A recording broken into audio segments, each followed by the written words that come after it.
So, Kimia, I've got something for us today that I've been seeing absolutely everywhere.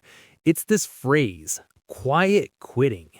Oh, yes. I am so glad you brought this up. It's such a massive topic right now, and people have so many incredibly strong feelings about it. It's wild. Exactly, and that's what I don't totally get. On the surface, it sounds like just being lazy, but then you see these other people and they're talking about it like it's some kind of wellness breakthrough. So which is it? Is it lazy or is it finally healthy? That's the million-dollar question, right? And, the truth is, it's not simple. But let's break it down. First, quiet quitting isn't about actually storming out and quitting your job. Right. It's about quitting the idea of going above and beyond. It's the conscious withdrawal of what people call discretionary effort. You do exactly what your job description says, you fulfill your core responsibilities during your paid hours, and then you stop. No more extra, unpaid hours, no more taking on projects that aren't yours just to look good. So you're not going the extra mile anymore. Exactly. You're not going the unpaid, unasked for, and frankly, often unnoticed extra mile. You're just fulfilling your contract. Okay, let's play devil's advocate then. I can see why some managers might really not love that. Why do bosses seem to hate this so much? Totally. You have to think about it from their perspective for a second. For decades, companies have been built on the backs of, good soldiers. The people who always say yes, who pick up the slack for others, who stay late without being asked to finish a big project. The team players. The team players, exactly. That unspoken extra work is built into their expectations. So when an employee who used to give 150% suddenly drops to just 100%, that buffer is gone. Deadlines get tighter, projects that used to run super smoothly now have friction. Right, okay. And from the manager's chair, it just looks like a sudden drop in productivity and engagement. It can even, breed resentment among other team members who are still going above and beyond. It looks like someone isn't pulling their weight, even if they're technically doing everything in their contract. It's a real culture shock for a lot of workplaces.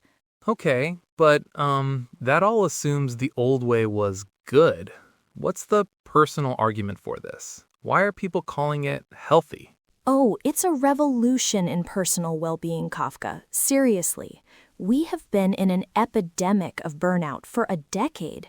I mean, a real diagnosable epidemic. People have been developing anxiety disorders, missing family events, sacrificing their physical health for jobs that would replace them in a week if they dropped dead. Wow, that's bleak. It is. So quiet quitting is the antidote. It's people reclaiming their time and their energy. It's having the mental space at the end of the day to cook a healthy dinner instead of ordering takeout again. It's being present with your kids or your partner. It's having a hobby. It's the act of saying, my life outside these walls is not just recovery time for my job. It is my actual life. And that's not just healthy, it's fundamentally necessary for a sustainable, happy life. And this all came from TikTok, you said. That seems so random for such a big idea. That makes perfect sense from a wellness perspective. But what about the other side of it? I mean, are you basically giving up on promotions or career advancement if you decide to quiet quit? Doesn't that extra mile work get you noticed and moved up the ladder? The term did, yeah, but the sentiment has been brewing for years and years. Remember just a few years ago, the whole rise and grind hustle culture? The sleep when you're dead mentality? That is the million-dollar question. And the honest answer is yes, it can. In a traditional sense, the employees who get the fastest promotions are often the ones who are most visible, and that visibility often comes from taking on those extra projects. But I think what we're seeing is a fundamental shift in what people define as career success. For a growing number of people, success isn't the corner office. It's leaving work at 5 p.m. with enough energy to coach their kids' soccer team. It's a conscious trade-off. They might climb the ladder slower, or not at all, in exchange for a richer, more balanced life now. They're choosing personal fulfillment over professional prestige. Oh, yeah, totally. It was everywhere. So it's less about rejecting ambition and more about redefining it. That makes sense. But it also feels like this puts the entire burden on the employee to manage their own boundaries. What about the companies themselves? Isn't this a sign that the old models of motivation and reward are broken? Should a promotion only be for the person who sacrifices the most? It was. And I think Gen Z and younger millennials, they looked at that and they saw how it completely burned out the generation before them, and they just said, no thank you. The pandemic was really the catalyst. It forced this global pause. It sent everyone home and blurred the lines, and people started asking themselves, why am I working this hard? For what exactly? And they really, really didn't like the answers they found. So TikTok just gave it a viral name. It gave it a rallying cry, you know? It gave a perfect, simple label to a feeling that millions of people had but didn't know how to articulate. Okay, so let's say someone is listening right now and thinking, this is me. I am so burned out. How do you do it? How do you quiet quit without, getting put on a performance improvement plan or just getting fired? That's the absolute key, right? It's not about being combative or lazy. It's about being strategic. First, you have to be really, really good at your core job, meet every deadline, fulfill every duty. Your performance on your specified tasks has to be undeniable.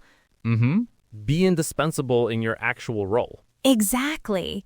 Second, it's about setting boundaries politely and professionally. It's saying, I can definitely get to that first thing tomorrow morning, not just ignoring an 8 p.m. email. It's learning to say no to extra tasks by explaining your current workload. Something like, I'd love to help with that, but my focus right now is on projects A and B to ensure they're done well and on time. So you're managing expectations, not just refusing work. You're managing expectations. It's professional, it's clear, and it protects your time. So wrapping this all up, it seems like this is a huge, complex shift. It's not just a buzzword, not just a trend, but a deep reevaluation of what work even means in our lives. That's the perfect way to put it. It's a direct challenge to the status quo. It's not the end of ambition. It's the beginning of sustainable ambition. It's people deciding they want a career that works with their life, not one that consumes it. Lazy or healthy? I think I'm pretty firmly on team healthy after this. A big thanks for breaking all that down for us, Kimya. This has been another great conversation on 60 Second Scholar. Anytime, Kafka. It's such an important topic. Thanks to all of you for listening.